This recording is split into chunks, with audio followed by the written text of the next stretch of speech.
welcome to Search and Destroy, our weekly ESPN Esports Call of Duty League program. Thank you for joining us, whether you're watching us on Twitch, the ESPN app, or on Twitter, or on our ESPN Esports YouTube. We appreciate it. Or if you're listening to us in podcast form, wherever you get your podcasts, thank you. Emily and I have a lot to break down this week. Yeah. The regular season of the Call of Duty League is over. We have some power rankings to get to. We put together our list of power rankings with a little bit different criteria. We'll get to that in a little bit. But Emily, first things first, we have a roster change in the Minnesota Rokkr camp.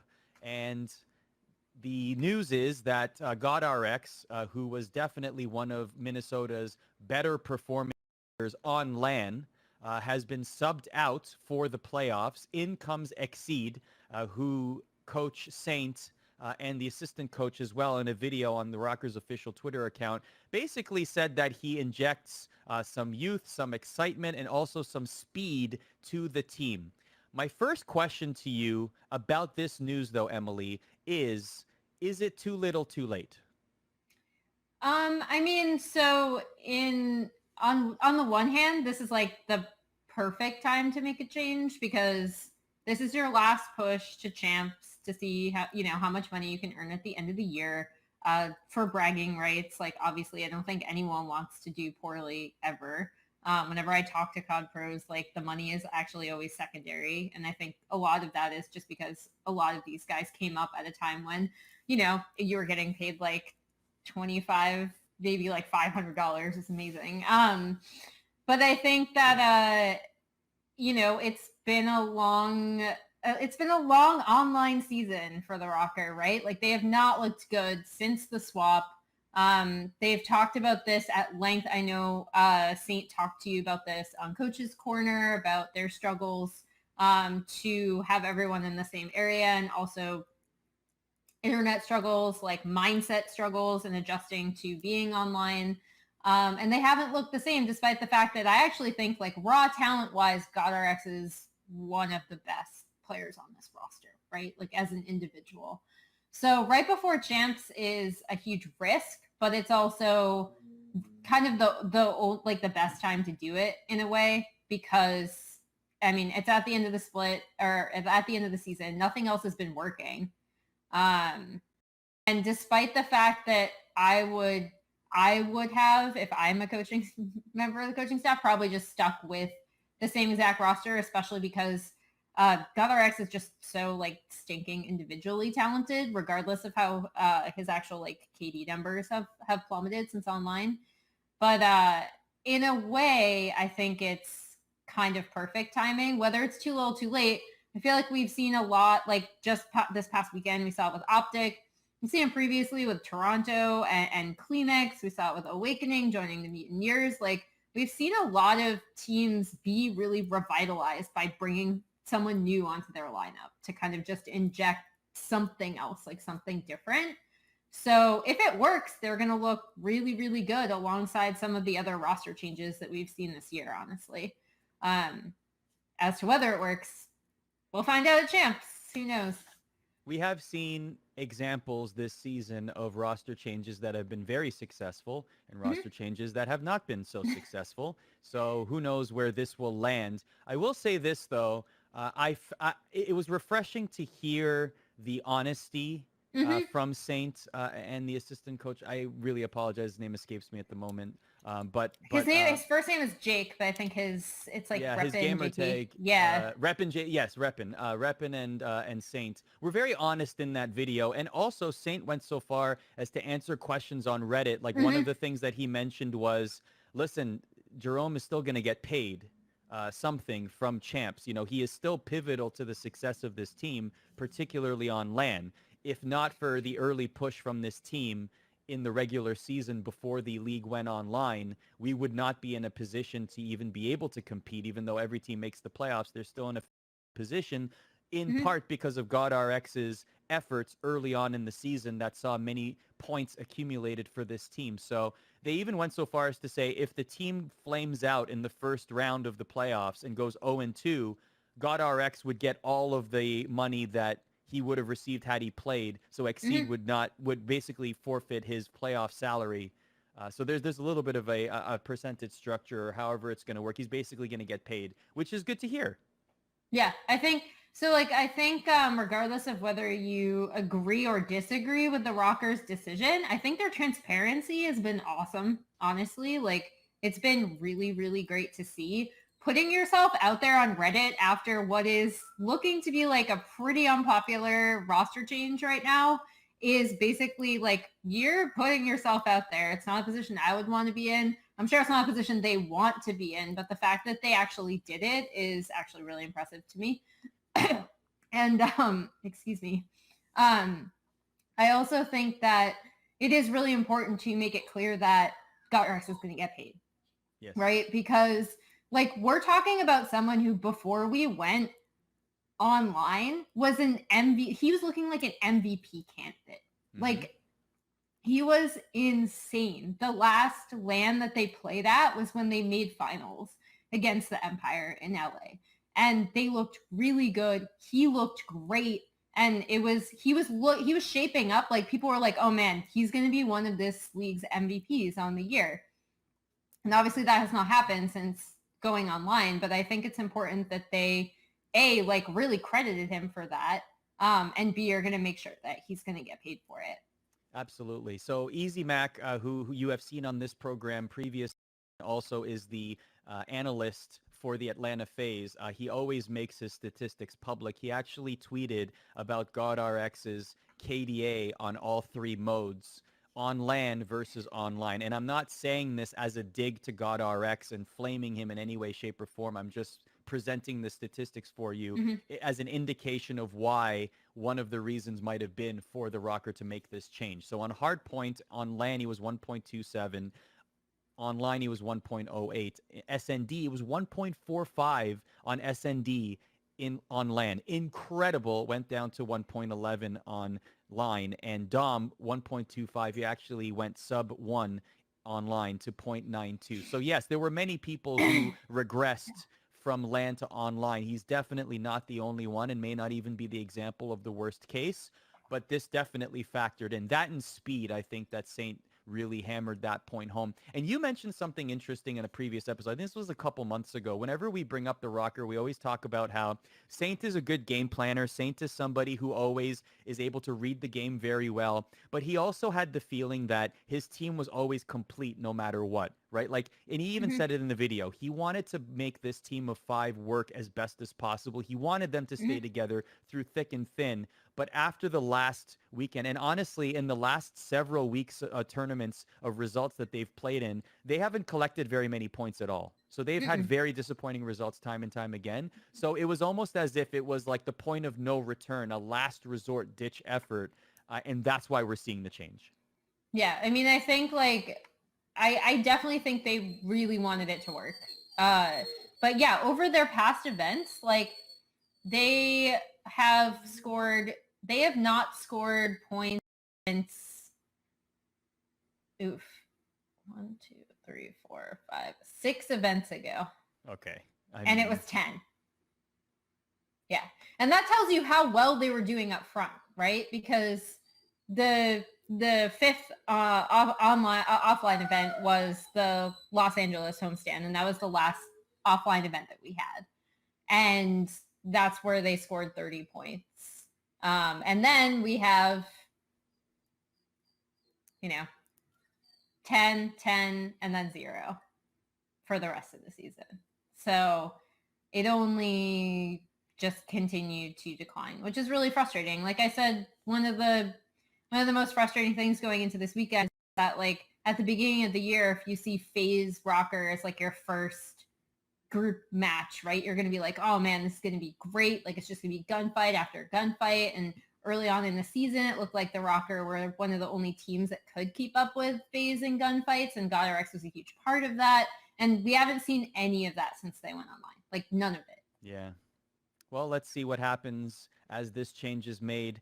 Someone in chat, The Real PD Gaming, who's been in our chat for many shows, mentioned they've also said, the Rokkr have said, since scrimming yesterday, they are 22-6 in HP and Dom scrims since the switch. So if that's the case, I mean, hey, mission accomplished at least. Yeah. And the best part is they have several weeks, like you said. Now's the time, right? They have several weeks before playoffs begin. to gel as a team. So at least it didn't happen a week before playoffs, right? They took the extra couple weeks. They made the change as quickly as possible. So, and that change, of course, happened after the Toronto home series, which we will now dive into right now. Toronto win. How about that? A new you winner. Get your bragging. You can like take a moment, right? Like this is your moment. Like moment to just be like, you know what, my team. You came on with no bias with the Ultra jersey last week. None. Thanks for noticing. They did by the it. way. Thank you for They noticing the lack of bias. First things first. Listen. Anytime I have an opportunity to promote and represent the city of Toronto, I will gladly take it. But we do have to say that Toronto did win their own home series. They are now the 6th team to win a home series in the CDL. They are the last team, of course, as well. But whether or not that will translate to playoffs, that's another conversation that we'll have later. Let's dive into this past weekend, but let's start with an interview that you were able to do with Methods. This happened very recently after the Toronto Ultra had their victory. They were the underdog team going into their own home series, but they had a lot of ground to gain and points to amass to get a favorable standing. So they had a lot of motivation going into this weekend. Here's what Method had to say in part of this interview. Here's the clip. Just congratulations, man. How does it finally feel to get one on the board? Thank you. It's relieving. It was very stressful.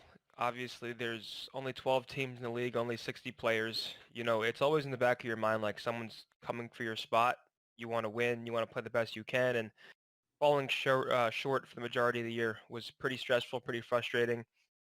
And I think that frustration was sort of why we won. Just we were so fed up with coming up short and constantly just getting to semifinals and losing or not even getting there. So worked hard and I'm it's a happy. good motivator. Yeah. Take me through that round 11 because obviously like you were the star of that, but like I had no idea what way it was going to go. Yeah. That was pretty insane. Yeah, so Ben thought he was Jason Bourne. He hit up middle of the map 5-5 versus FaZe Clan. Died immediately. Watching that back, we were dying laughing. Celium wide peeked me. That was a pretty poor play on his end. He pretty much just gave me a free pick to open up the map. We ended up going to the A site, executing. Sim started shooting at my teammate. I killed him. Round goes on. It ends up in me in a 1v2, and I sort of just immediately challenged the last guy. I didn't want to give him a chance to think or know what was going on. And that was special for me, especially because I've had a few stinkers when it comes to 1v1s in my past. You know, some pretty notorious chokes, and for that to be me and prove that all right, I'm not this choke artist was really was really big for me. And Twitter got super gassed up. Like I was getting flooded with tweets from people who aren't even in the community anymore. It was so special. You know, when I first came to Toronto, I said I want to bring championships here, and I'm glad we can start off with this one. So going into champs, hopefully we'll peak there. Like hopefully this wasn't our peak. Hopefully our peak's at the big one.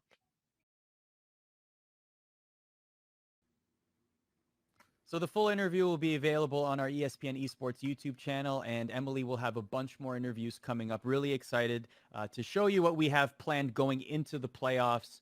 Certainly on this show as well. We're going to be here weekly until the end of the playoffs. Very exciting stuff. But let's break down the Toronto home series. Listen, as much as I want to gloat, okay, as much as it pains me to have to say this, as much as I want to gloat and be there for Toronto, we have to mention that this was a topsy-turvy kind of home series because the top 4 teams didn't really have much motivation. Even though them were in this home series, Emily, they didn't have much motivation because they were locked into the top 4 anyway. It was really just a matter of organization of who will be 1, 2, 3, and 4. But they were already in that tier and they would already get the bye. You know what I mean? They already had the benefits of the bye. Toronto and Optic Gaming LA had the most to gain and to lose going into this tournament. So you would assume that those two teams would have great showings. And to be fair, Optic Gaming, they had a good showing. They didn't have the result they wanted, but they were also strong. So from that point of view... Jaza is a beast, can I just say. Like, yes. He is nuts. Like, please keep, like I'm glad he got out of Alaska and it's down here. Like, please keep him around for next year because I want to see him continue to be given a shot. So the reason I bring this up is because, yes, you can look at the results and you'll say, wow, Toronto had an impressive run. They beat OGLA, they beat Dallas, and they beat the FaZe. I mean, what a heck of a tournament that is. But you have to keep it in mind. You have to put it into the context of, yes, but none of those, except for OGLA, the top three teams did not have their backs against the wall in the way that Toronto did going into this. I agree. So like we've talked about this off show, right? Where like how much does it matter that you have like a lot to play for in the final series, right? And I think the only point where I disagreed with you on was with the FaZe. Because I actually think the FaZe specifically have recently received a lot of criticism, despite the fact that they've like been consistently like, what happens when you're consistently so good is that when you don't win every final or you like don't make it to every final, then people are just like, oh my gosh, like they're declining. They look really rough. Like how are FaZe doing this like miraculous reverse sweep again? We're sick of seeing this. Like they're, they don't look as good, that kind of thing.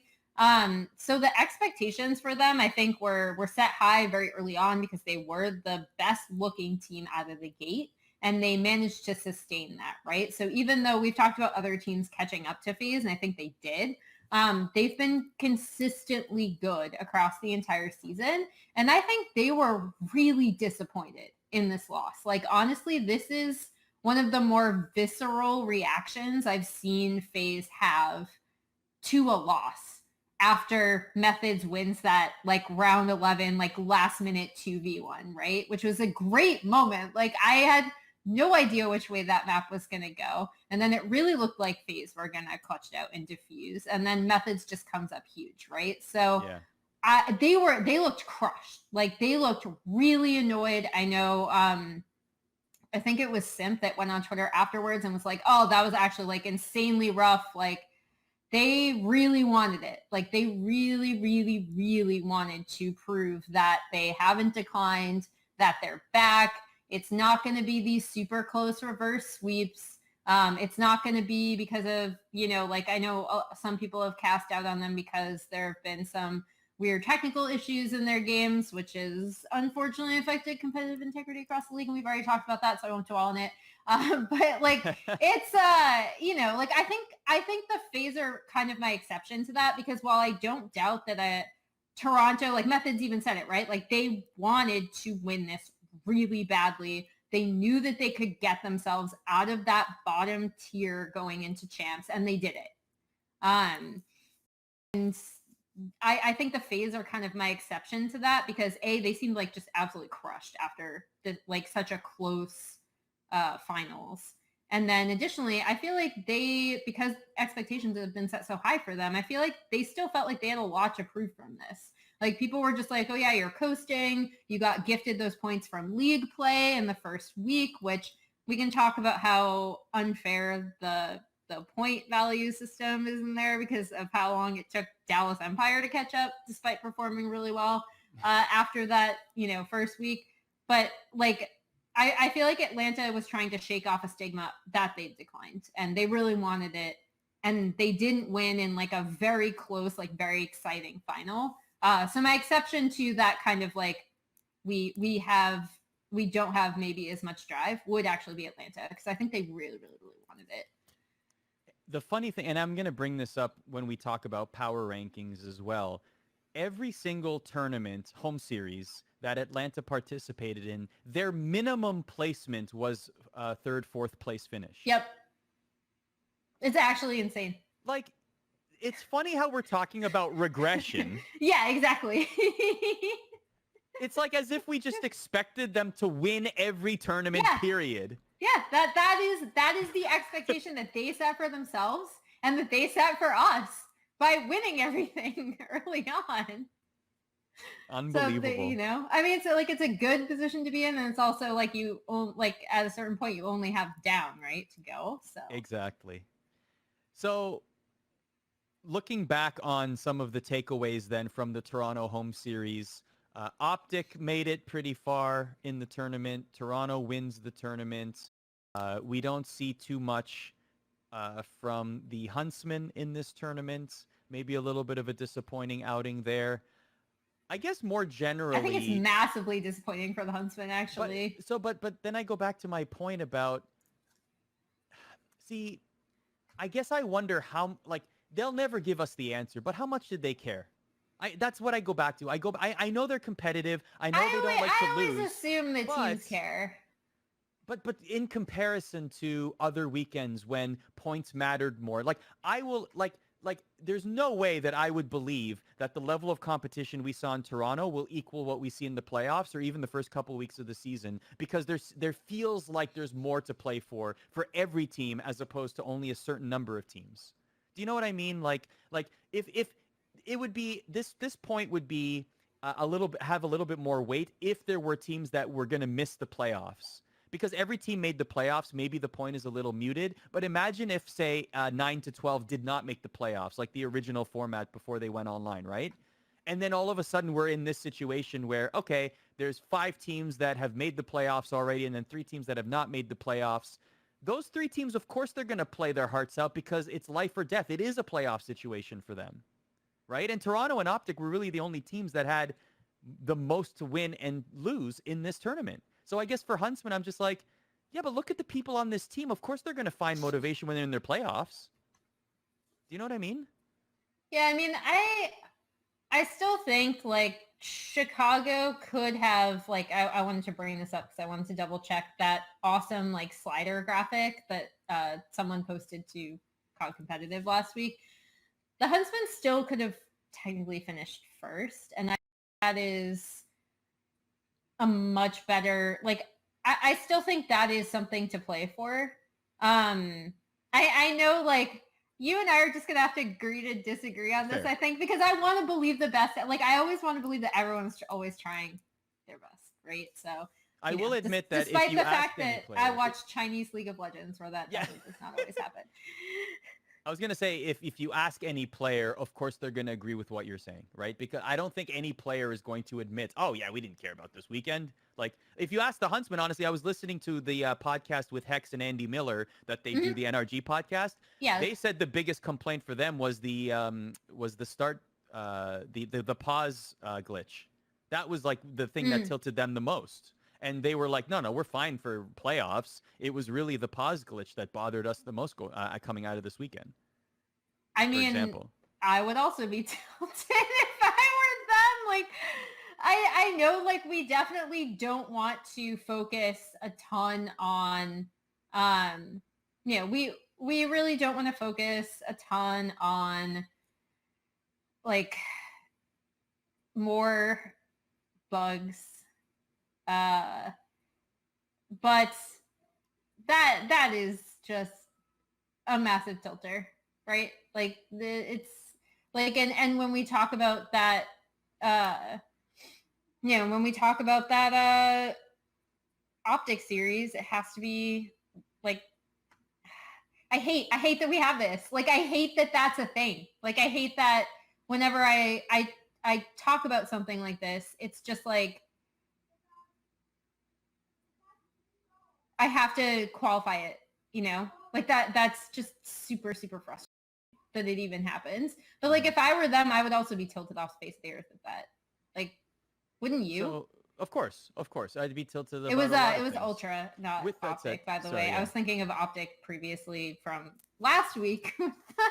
Other problems. Yes, exactly. Yeah, Another bag of problems. Other issues. I was actually just reviewing, like, every sentence I wrote for this. But, like, I hate that this happens, because it's like, it makes the game really hard to talk about from an analytical standpoint, right? If you have to keep pointing to these series and being like, maybe the Huntsmen take that, maybe the Ultra get bumped down and they have to fight their way out of the losers bracket instead.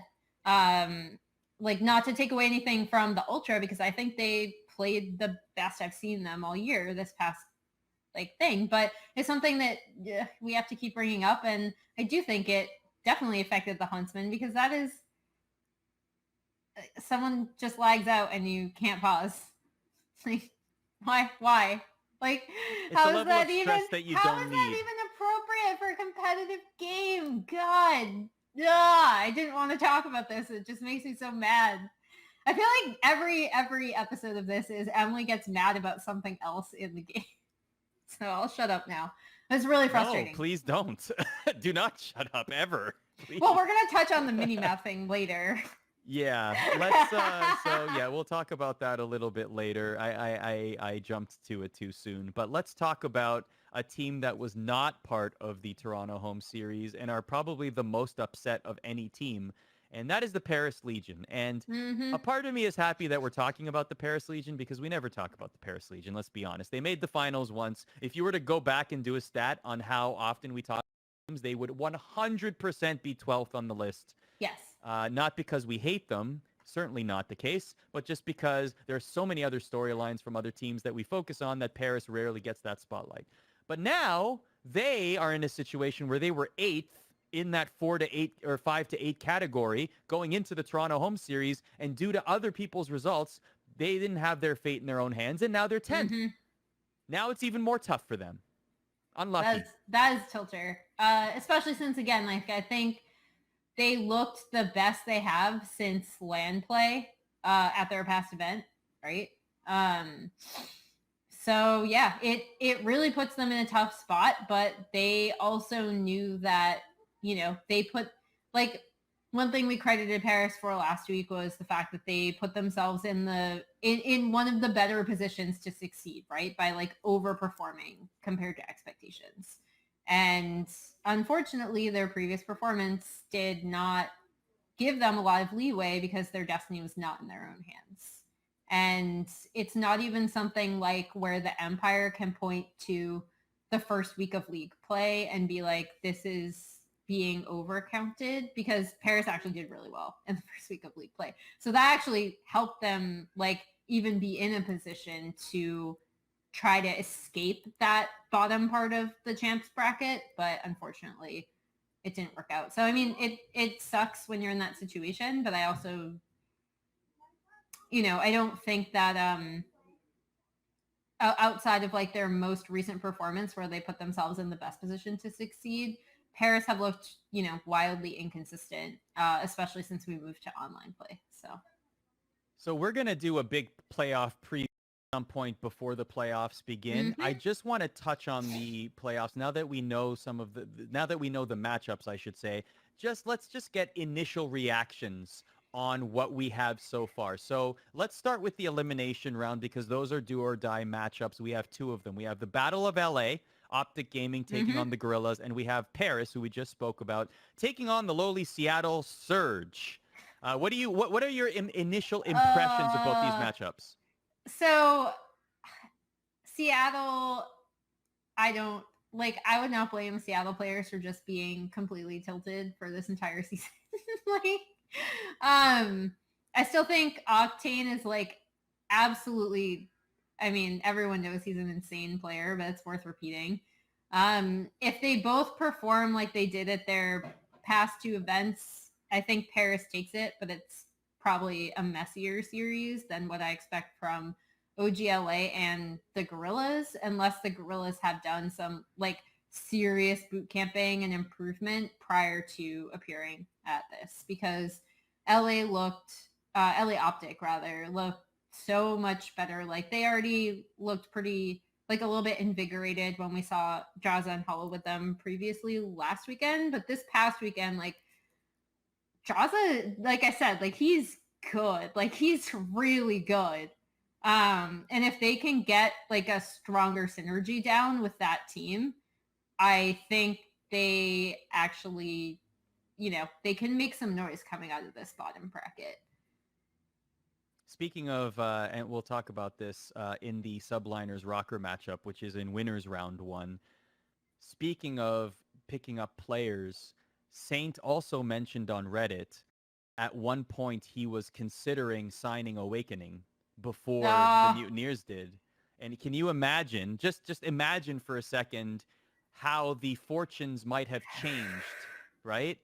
Like just think about that scenario. Yeah, that's nuts. Unlucky. That's one of those weird roster what ifs. Yeah. So we got Subliners and Rokkr, and then we got London versus Toronto in the winners round 1. Initial impressions there. See, okay, I don't That want is to a get too far. gigantic question mark. Like, Yeah. I still think subliners take Minnesota just because, despite the fact that their past performance, we saw them was disappointing compared to their standards, and especially coming off of a home series win. Um, oof, it's despite the fact that I know people have said they're doing well in scrims, it's going to be hard to see Minnesota coming in and just taking this. Who knows though? We've seen players join a roster and completely transform it. I'm still betting on New York. London, Toronto is like you flip a coin. I have no idea who's coming out of that. Rough. Very rough. Like, Whoever's better on the day. I'll seems have to think about it before we do our playoff preview. Yeah, so like we're going to do, like I said, we're going to do a larger playoff preview. These are just initial impressions looking at these matchups. But yeah, that one to me is like, I didn't even analyze that. Toronto's won a home series. London's always in the mix. London has incredible players. Toronto has had struggles, but they finished strong. Like there's a lot to unpack there, which we will get to at some point in the near future. But now let's take a minute just to look back at the regular season of the CDL. Let me start with this question, Emily. You've been covering esports, not just Call of Duty, obviously, League of Legends, a lot for a very long time. Where would you say, in terms of storylines, the amount that has come out of this league in particular this season, where would you rank it in terms of most, I don't even know what the word would be, most interesting or most, just the most amount of things to cover in one league in a given season? I mean, I will say this. I'm not sure where it would rank like to past things. Like, for example, when I think of one of the biggest shifts that affected like all of League of Legends, not just China and South Korea. I always think of what they call the Korean exodus of the 2014-15 offseason, because I think the implications and the results from that like radiated outwards for years and years and years, and we're still seeing effects from that. But in terms of this season, it is a very like my obvious complaints literally every single week on the show aside, it is one of the most interesting looks at how esports adjusted or didn't adjust, and how players managed to make the best of some really awful situations during the ongoing pandemic. And I think when we look back at this season specifically, it's going to be of a very specific time for a lot of reasons. This is the first like franchise year of Call of Duty, something that I personally was hesitant to be super optimistic about, because COD is like a very like dedicated player base and very dedicated fan base and it's one of the things I honestly like really, really love about COD generally. But the push-pull between being a AAA title and being a competitive game has always been apparent. And it's never been more apparent in a lot of problems that they've had moving to franchising, even without the pandemic, right? But then on top of that, we move to online servers. We have this global pandemic. And then we also have, and I know we're going to touch upon storylines for this, and it's something we talk about every week. It's something we talked about earlier on in the show. We have all of these like younger or like untested talents getting chances on these franchise teams where they may not have received a chance for like a big name team previously, like the Optic Gamings, the 100 Thieves, the E United. By the way, the E United scouting has still proven insane. Pretty good. Every single E United player from last year.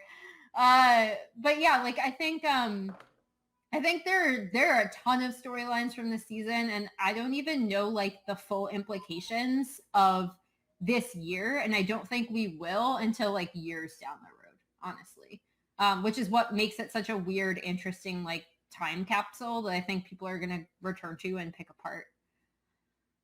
So you mentioned young talent there. That's definitely one of the bright spots of the CDL this season, seeing players like Awakening and Mac Melts lead the charge for players that have really risen to the occasion. And yeah, you can make the whole thought about, online this, online that. It doesn't matter. Let's not take away from their accomplishment, because at the end of the day, this is still a major competition for a whole ton of money. And they came in a stressful situation, even if they are in an apartment and not on stage in front of hundreds of thousands or thousands of people. It doesn't matter. The pressure is still, and they definitely stepped up in large part. And I would say that for the most part, the new faces that we saw in Call of Duty competitive at the CD at the top level, the CDL level, have been successful.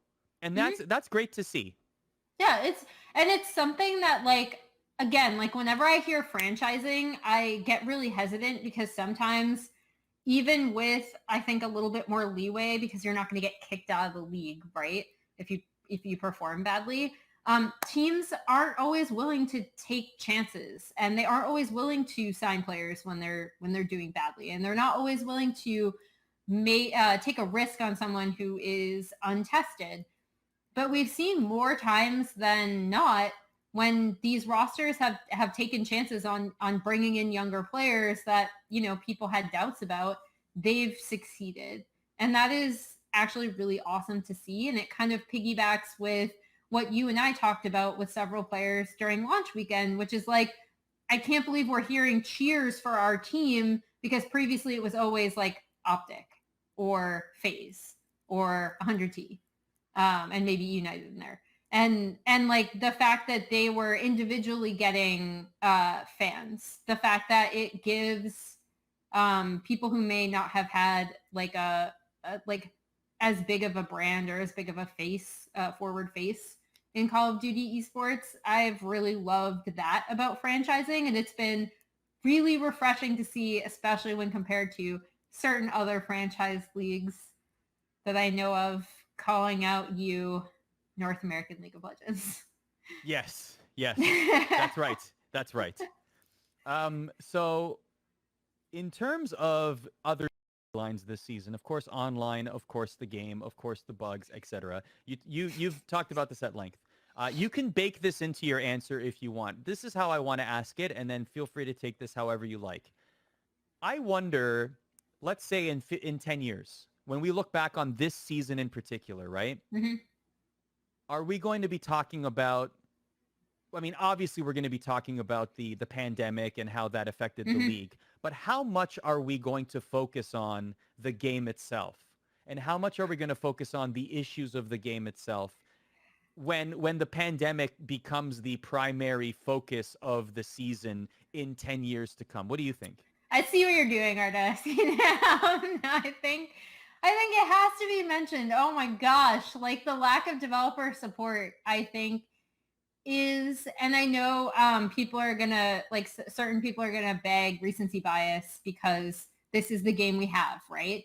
But the fact that this is the game we had on top of a global pandemic is just nuts. Like the lack of communication between the game itself, between Infinity Ward and their, like, I don't even know if it's a we don't care about competitive or like an active disdain for competitive play at this point.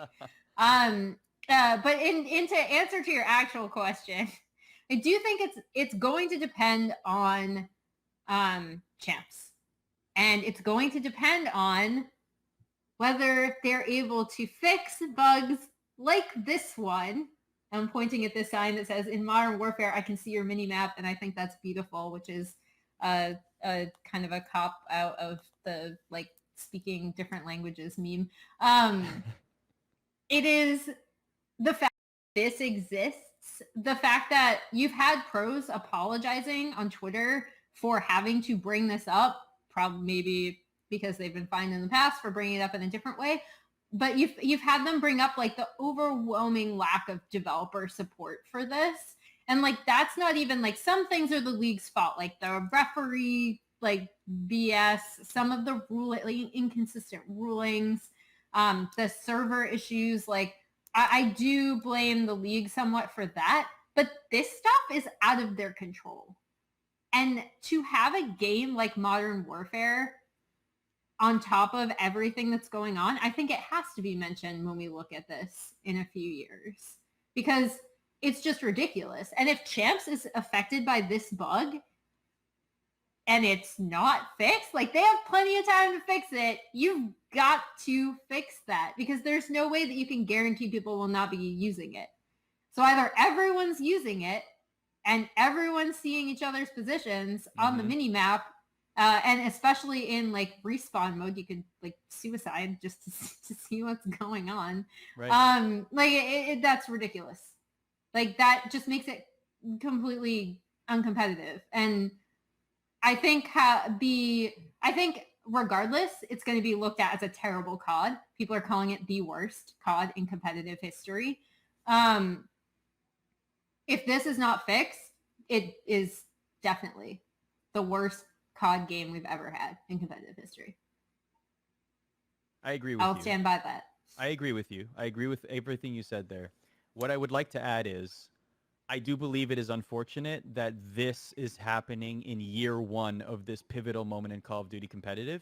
Mm-hmm. I do not believe it is going to spell the end of Call of Duty competitive, nor will it adversely affect the CDL in years to come. I do believe that there is a rebound that the league will be able to benefit from. And I will go so far as to say that if there was, and I've asked this question to you and others, including Easy Mac on this program several times, and I'll give my opinion on it now. If there was a year to have the worst COD ever competitively, it is this year. This is the year. If you told me that all of this was going to happen, if you were a fortune teller, if you predicted the future, and you told me this is exactly how the season is going to unfold, what version of COD would you want? I would immediately tell you without any blink of an eye, the worst version ever. Because I would want to get it out of the way that where there are so many other challenges to deal with, knowing that next year will be better. And knowing that the possibility exists that we could be back on LAN at some point next season. I'm not saying that's a guarantee. Of course, we have to be safe about it. But there's more of a possibility next season than there ever was this season after the pandemic hit. The COD bubble is not happening for this champ. No, but next year, but COD yes, bubble. The COD bubble. The COD bubble. But what I'm saying is this is the year. Now, that leads us to, do we have anything else to say regarding, so that we can close the chapter on it, I think. Is what I'm trying to say. Fix this. So that's the last statement is fix this. People fix it. Fix it. Infinity Ward, we know you're watching, top to bottom, every department. Please fix it. Okay. Let's get to our power rankings. So this is what we were actually going to give you power rankings that we both use the same criteria. 1 to 12, every team in the CDL. No, actually, we just honestly didn't give any details. So we both went different directions, and actually it's going to make for a more fun segment. So I made CDL rankings with the entire season in mind. So performance from week 1 all the way to the Toronto home series this past weekend.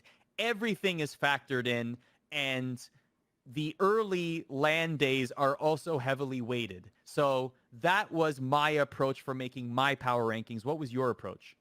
My approach was going into champs based on most recent performance. So yeah, we both took this question and then just went completely opposite directions with it. But I like it because we can have a discussion about recent performance compared to entire season. So yes. Before we get there, though, I need to read this comment from Real PD Gaming in Twitch. He's like, COD bubble. Every COD member stays in one giant mansion, and you can have a TV show like Big Brother. Can you imagine that? That would be awesome. Can you imagine that show? I would want to be a journalist inside the COD bubble. Not gonna lie, that'd be so much fun. A giant mansion, every COD pro there. Oh, no drama at all. Nothing would happen. No fights. It would be the most boring reality show ever. We all get along. Kumbaya at dinner, and yeah, of course. Yeah, right. That would be the most hilarious thing esports has ever created, I think. The greatest content series. It'd be great. Yeah, it would be content with a capital C. Okay, so how are we going to do this? Are we going to go through our lists entirely? Are we going to go one by one? How should we unfold here? What do you think? Should we go one by one? Should we start at 12, go 12 to 1? I think you and I might have the same.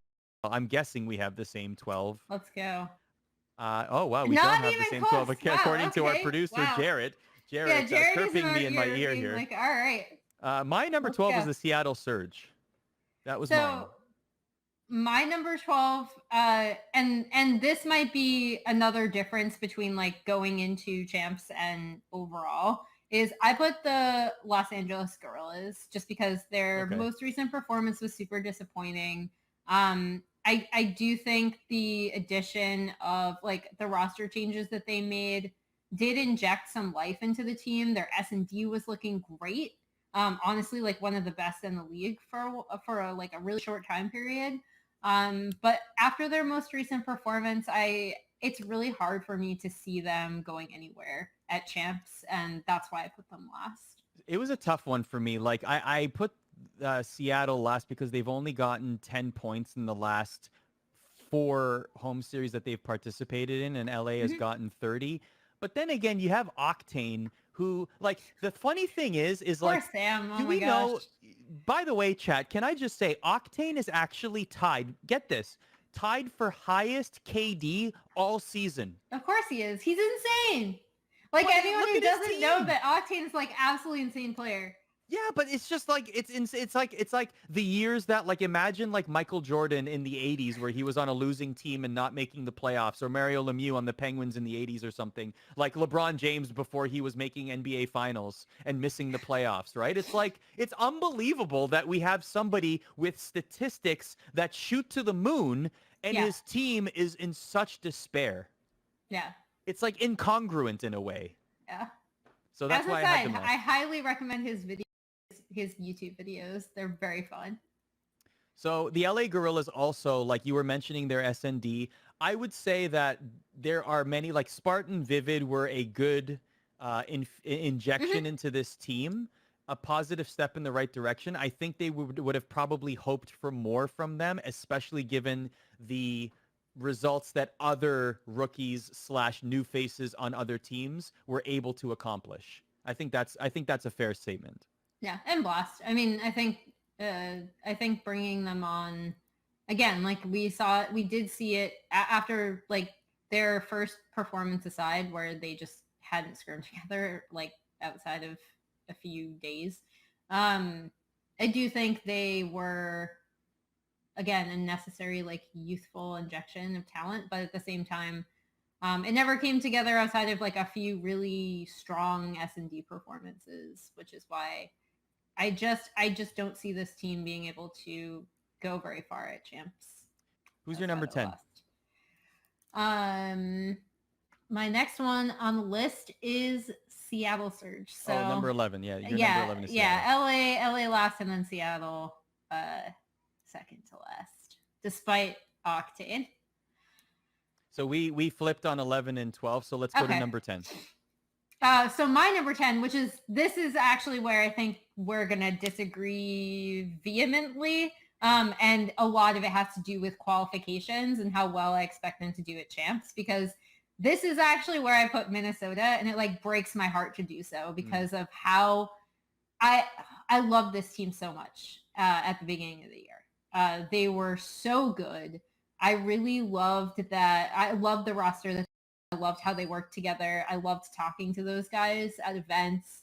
I thought they were going to end up being one of the best teams. And their online performance has just steadily declined. This can change. Like their performance at champs basically depends on how well they can integrate Exceed onto the new roster, right? So it's going to be like, it's going to be one of those things where I am betting on something like, because I haven't seen it, I can't give it a strong rating, if that makes sense. Like I said the same thing about Optic, right? Where I was like, I'm not sure what to expect from Optic, so I have to rate them low for now based on their previous performance, despite the fact that when Draza and Hollow came on, they looked a lot better. So going into champs, I have no idea how Minnesota is going to perform, but they've looked really, really disjointed online, and that is why they are so low on this. So for looking into the entire season, I had Paris at number 10. They see, the thing is that other than a finals appearance and winning Warzone weekend, like they were very forgettable.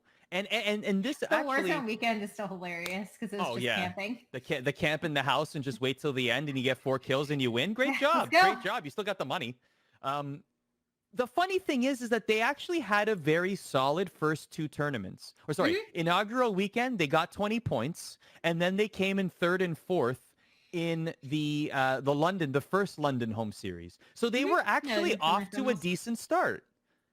And then after that, they just sputtered along for the rest of the season until that one finals appearance. And they've just given us no reason to believe in them going into playoffs. And their regular season, in one word, in 3 letters, meh.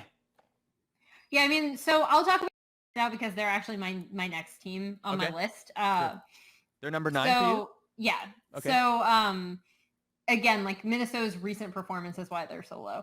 Paris is a team that has been like wildly inconsistent despite some pretty insane individual performances from some of their players at varying times throughout the season.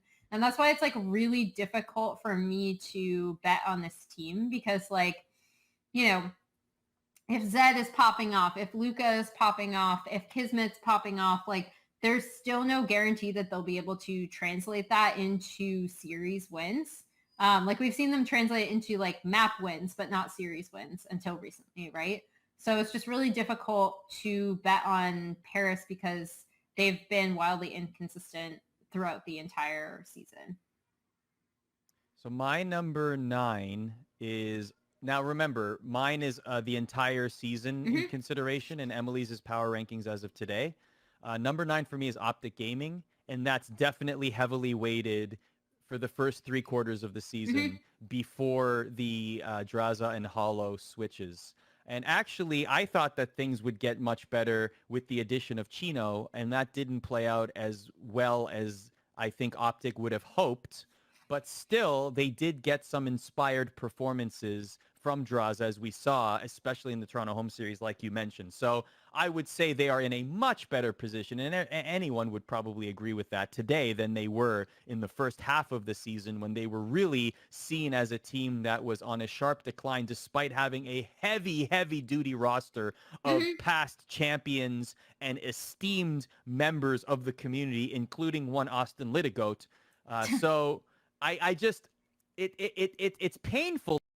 This roster at this position, but especially based on that first half of the season, I don't see them anywhere but at number 9. So this is going to work out well because I put them 8th. Awesome. So yeah, we're just kind of like piggybacking on each other outside of my weird, That's actually interesting. Wonky Minnesota insert towards the bottom. I think Optic, of the teams that are in that like lower, like the lowest, like basically, like I don't want to call it a play-in bracket, but that's basically what it is, right? The losers round 1. I think Optic have the biggest upside of all 4 of those teams based on their most recent performance. I think Draza and Hollow have worked out really well for the team. Like I said, I think Draza is actually insane. I'm so glad that we got to see him before the end of the year. So I hope this isn't, like, regardless of how Optic do, I hope this isn't the last time we see him on a COD roster in this league. And I put Optic here just because of the teams that are in that bottom bracket. I think they've looked the best recently. And I think they have the most potential to make noise coming out of that losers round 1. So my number 7 and 8 go a little hand in hand. I had a lot of trouble in those 2 spots in particular. Oh, you too? This is the tier, like I basically bracketed it and I was like, there's 3 teams here. And I was like, I told our producer, Jared, I was like, it's honestly like negligible, but just like put them in this order or whatever. Because I see 3 teams, they're all even for me. So you go first. My philosophy. I actually took the teams that won a home series this season. I weighted that heavily, so I ensured that any team that won a home series got a top 6 placement. That was my one criteria for an entire season. I was like, I think that merits them being in the top tier of teams that won. So that's Okay. why a team like New York and Toronto are in the top 6 in my list. Now, that would leave Minnesota and London. So here was my thought process as to why I ordered them the way that I did. If there's one team that you would describe pretty much exactly the same on LAN and online in terms of their threat in the league, it would be the London Royal Ravens. They were in the mix on LAN. They're in the mix online. They get results. They don't really threaten the finals often, but they do sometimes, and they're always a scrappy team. They have been on LAN. They have been online. With that said, the Rokkr had this enormous swing. They were one of the best teams on LAN. They were one of the worst teams online. But for me, their results were still stronger, and they did have some success online. And that's why I put the Rokkr at 7 and the Royal Ravens at 8. Okay.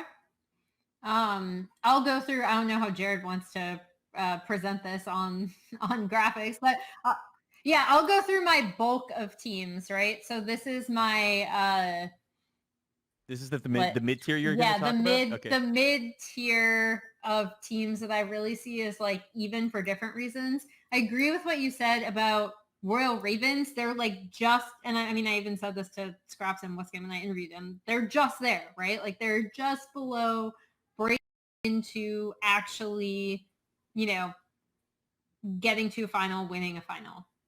They're just below that. And they have not been able to break through that ceiling. There's the Ultra who broke through that ceiling once, but again first of all, they had a ton of roster changes, right? So this roster with Kleenex looks like as he's the most recent like addition or swap, looks really strong. I really liked the way they looked this past weekend. And then in here, I also put the Subliners, another team that have been, in my opinion, like somewhat inconsistent online, had a really rough start to the season. Once Mac joined, looked significantly more cohesive and improved. I really like this team. Again, they're the team that everyone says is like the worst to play against in scrims because they're just that good. We finally saw them break through that on our virtual stage at their own home series, but then they had a disappointing showing following that.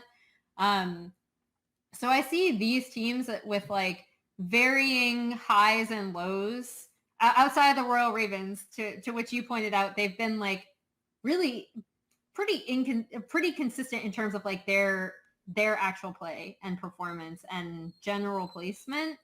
I would say the Subliners, the Royal Ravens, and Ultra are kind of like all in the same tier for me, in that like mid tier where I'm like, okay, if one of these manages to make a ton of noise in champs and makes it really far, it won't be a huge shock, right? Like it'll be an upset, but it won't be like, holy crap, Los Angeles Gorillas made it to finals. Like that would actually be insane. But if one of these teams makes it to finals, I'll be like, oh, okay. It's possible. Not expected, but like they're good teams. And they obviously have the talent to be able to do so. So that's why I have them super, super close. We have very similar lists. I think the Rokkr was the biggest discrepancy. Yeah. And that's totally fair because they're nowhere near where they are now where they were at the beginning. That's where the whole season versus going into champs difference really comes in, I think. So this is where I get into the teams that have won a home series weekend. Of course, I'm a Toronto homer, but obviously of all the teams that have won a home series, they're the weakest one. So that's why they're at 6. And that's strictly fair. Because, it's completely fair. Yeah, they ended the season strong. They did what they had to do. Good for them. But at the end of the day, if you look at the entire season as a whole, they went from not being contenders at all and battling for the basement to winning a home series. So their improvement was great. But even in saying that, their improvement came at a cost in the sense because like they were working on that 10-man roster, and in talking with some members of the team, they thought that might be a positive for them to be able to scrim internally, try new things with an A team and a B team, or a 1A and a 1B team, switching up some rosters, seeing what worked, etc. And to be honest, that for the first half of the season didn't work as well as expected. So they had to bring in new players and they had to switch things up in order to find that success that they now have found. So yes, they have momentum going into champs, but I still wouldn't put them above any of the other home series winners, which brings me to number 5. That would be the New York Subliners. They had, if you compare the trajectory of Toronto and New York, of course you're going to say New York, especially once Mac Meltz hit that roster. They were the ones that were always due. You never thought Toronto was due. Right? You never said Toronto was due for a victory, but you did say New York was due for a victory because they constantly grinded. They constantly showed up and they constantly had impressive results. So that's why I believe they're number 5. Yeah. No, big agree, because I also put them number 5 in my little weird mid-tier. So my big concern with NYSL going into champs, and I know that this is not something we're talking about now, is that they have losing records against the big 3 this regular season. Yeah. And that kind of also cements their place, right? Is that in any power ranking, I think that's one of the things that you do have to look at in terms of this team is regardless of what we've heard about with scrims, regardless of the obvious individual talent on this team, this team is pretty much placed about where they should be. Do the next 2. So we got 4 and 3. All right. Yeah. So, Subliners are my 5th, so I'll go for a 4th. It's the Mutineers. I think that I maybe it's contentious. I still put the Huntsmen over the Mutineers after this past weekend, but I do still think that Toronto series, you do have to mention it, unfortunately. I hate bringing up competitive integrity stuff here. But Florida, I think we've talked about this previously with Florida's performance, right? They've been one of the more insane teams at online events. They have been really, really strong since not only I think Pharaoh was the first kind of injection of life onto this team after the whole Pristini thing, but then obviously Awakening joining the team pushed them to another competitive level at a lot of these events. I don't think you can throw out the fact that they did win so many events, despite the fact that it's online. I know a lot of people want to take that away from them, but I think it has to be included. The reason why they're 4th is because I think their more recent performances, I would still bet on the big 3 before I would bet on the Mutineers in champs. That is a solid point. Considering the entire season, that is the only reason why I have them flipped. Okay. That is the only reason why. And here's the thing. So this past weekend, they both only got 10 points. Florida and the Huntsmen, right? They both faltered this weekend. They both showed signs of weakness. Chicago certainly has their reasons. The Mutineers didn't look like that championship team that we had been gassing up in previous weeks, being the best online team, cementing themselves. Mutineers. Right? I was on the Mutineers train. I was. And in a way, I still am. I will say that they are still a favorite. If you were to name 4 favorites, I think the top 4 in both of our lists are ones that people would point to as champs favorites. Yeah. For the entire season, remember the Mutineers also did have success on land. They did make it to a final. They did have that battle of the brothers when Prestini was playing in Florida, and they shocked the CDL by beating Chicago in Atlanta, making it to a final. So they did have some land success. People forget about that because their online success, it's almost like a tale of 2 parts with Florida, with the bringing in of Awakening and Pharaoh, etc. It looks like this team is a completely different entity than they were on land, but they still had some success on land, even if they weren't a top 4 team, according to people, because Minnesota was in the mix back then.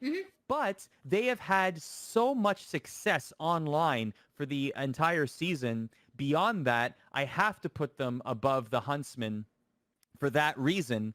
And the Huntsmen, meanwhile, have not had as much success, even though they did make a final in week 11. They have won an online tournament. But beyond that, they have had some very disappointing results. but that doesn't mean that I don't believe in them going into champs. This is simply a grade on their season as a whole. So that's why I put Florida. Maybe it's even a smidge ahead. It's not a wide margin, Emily. It's by a touch, maybe even by a hair. But Florida gets the edge for me in that third spot. I mean, I think when we're getting into the top four, I think you and I obviously, as people can tell, have the same top four regardless of order. And I think I think the Mutineers are probably the one you could argue the least as the top team. But in terms of the Huntsmen and the Mutineers, I think it really comes down to your internal criteria. So like, I can't disagree with you. I do think on the whole, the Huntsmen are a better team. I am also betting on them a bit more to show up at champs because I think this is a roster that will show up at champs. And obviously that is not just based, that is like a little bit nebulous, right? Because it's based on intangibles from watching these players perform in other games, not just Modern Warfare.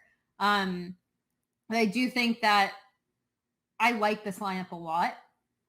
I think they can succeed. I think they can definitely be title contenders. Envoy has been one of my favorite players to watch this entire year, honestly. And yeah, I mean, I think they have the intelligence and the skill to win at champs. Of the three teams that I think will be really vying for that title, I think they have the like I see them winning it the least out of those three, which is obviously the FaZe, the Empire, and the Huntsmen, the big three that we've been talking about all year. So we have 2 spots left, Emily. Give us Yep. your number 2 and number 1. Okay, so my number 2 is Dallas. My number 1 is FaZe. It's actually super close, honestly. I love both of these teams. I really like watching both of them play despite all of the issues, despite all of the online versus LAN banter. These two teams are designed differently, but I've really appreciated watching both of them. The Empire, we talked about how I actually think they were handed a bit of the short end of the stick due to the way that points worked for the first week of league play. It took them until the past 2 events or something to catch up, which is almost an entire season, despite performing really pretty consistently well throughout. I think this is a team, despite the fact that people want to call them onliners. I think this is a team that still won on LAN and still performed well on LAN, and it is very well designed to have their veterans, especially if they're performing well, make the most of young players like Shotzi, right, who is also an MVP candidate. And then FaZe, as we talked about previously in this event, the reason why they're number 1 for me, consistently top performers to the point where if they're not winning a final, we're like, what happened to FaZe? They're declining because they set such a high bar for themselves from the get-go in this season.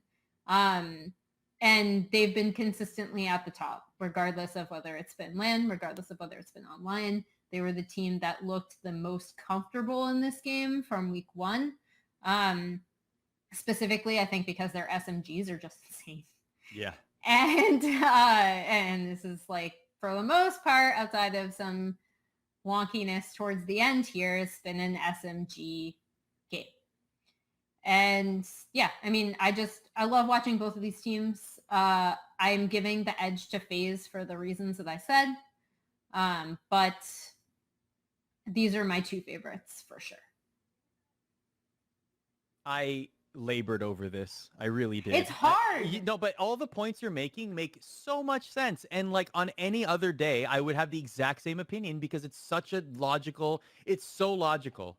And I'll be honest, I went Dallas number 1, Atlanta number 2. The only reason that I could think of that they deserve that spot was because they won 3 and Atlanta won 2. That was the differentiating factor for me. Because if you look at both teams have not placed anywhere less than a semifinal appearance all season in every single tournament. The Atlanta FaZe. Except for, but that's not a tournament. Never mind. Oh, sorry. I was going to be like, except for the one, league play, which we totally league tried play. to forget Dallas about. sucked. They were terrible. They went 0 for. Yes, right. But then they made a final in London, and then they won their next tournament in week 4, right? So they quickly rebounded from that. The FaZe have a lot of losses in the final, and that impacted me for sure. I think that when I looked at that, I said they have a losing record in finals matches. I think they're 2-4 in finals appearances. Dallas has less finals appearances, but they're 3-1. So it's 4 finals appearances versus 6. So like if you're in the boat to say finals appearances should weigh more and Atlanta should be the best team in the league, I'm not really going to argue there. Like I think that this is one of those, like, one day you can make a case for Atlanta, the next day you can make the case for Dallas.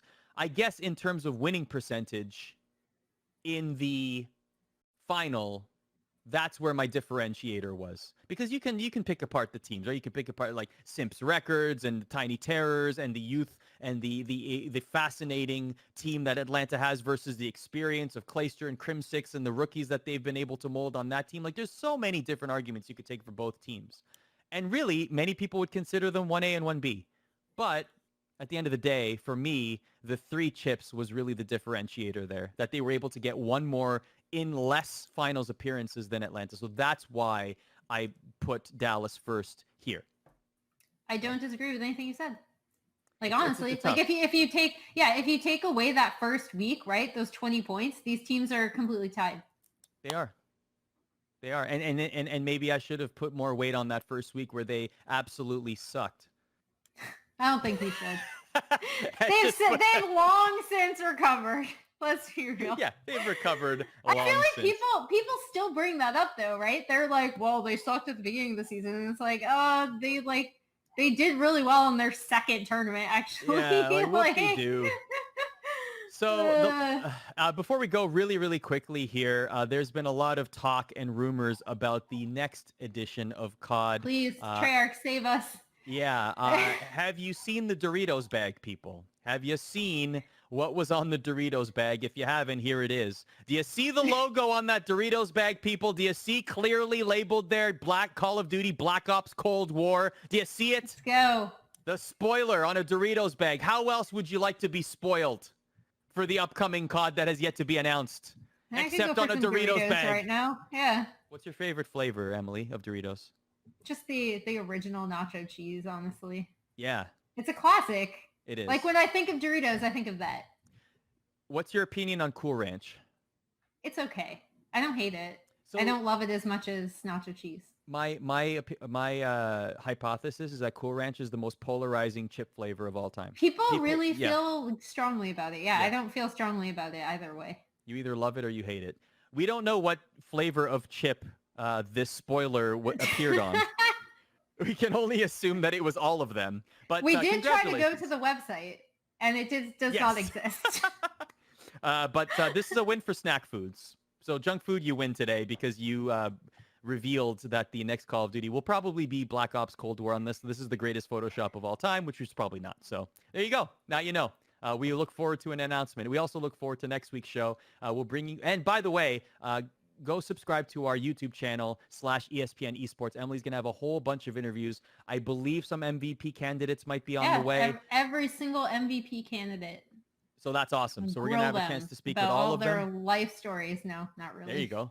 And their placement in the league. There's going to be a lot of great content, and also an interview with Methods of the Toronto Ultra is already there. But that's it for us. That's our time on the Call of Duty League show here on ESPN Esports Search and Destroy every single Wednesday, 6 p.m. Eastern, no matter where you are watching us or listening to us.